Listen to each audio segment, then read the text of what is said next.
你这块怎么比他这块小呢？开玩笑，我这通知情。大家好，我就是空调界里边最帅的男人，我叫空调小哥，马上去修空调啊！顾客说这空调啊，用，自己会关机。哎，你这玩意儿厉不厉害？你知道密码？你说它为什么会自动关的？累。开玩笑，你天天干活，你也受不了。哎，这自己关了。哟，这啥主板有问题了？对。瞧瞧，哎，别扔，给我，看一下神奇的按钮。那再插电试一下。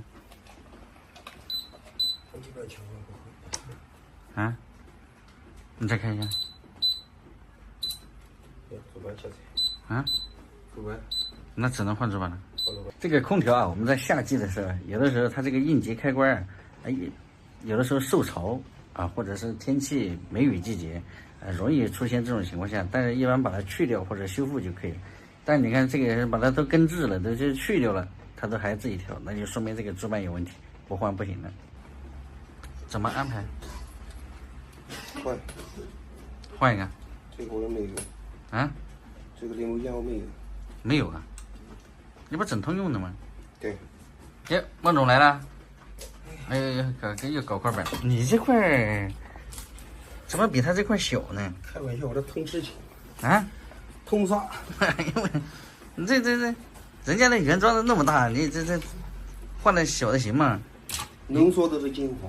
哎呦我天呐！孟师傅整的这个通用板挺好的哦，虽然小是小了那么一点点，哎，上来随便擦，它就 OK 了啊。对。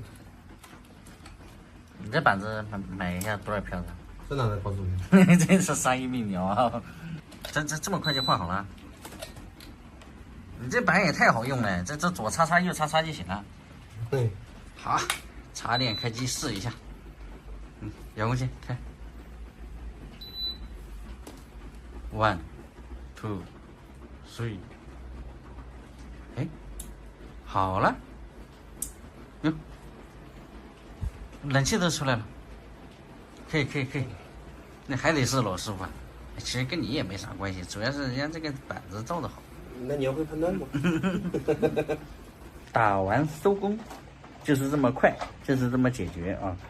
在车内备一些这个通用板呢，有的时候在夏天确实更好啊。有的要不然你这个跟厂家什么申请这个配件儿，那都要1、2天、2、3天，费时间啊。装起来，纸儿，不是试好了吗？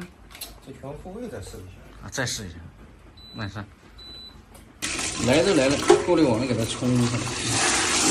空调问题解决了啊，然后我们把它换了一个我们自己的主板。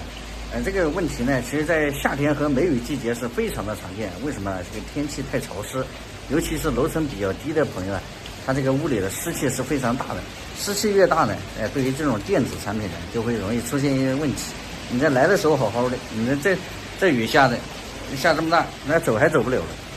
这到车里还得淋个雨啥的。行吧，这一期的视频我们也就到这里啊。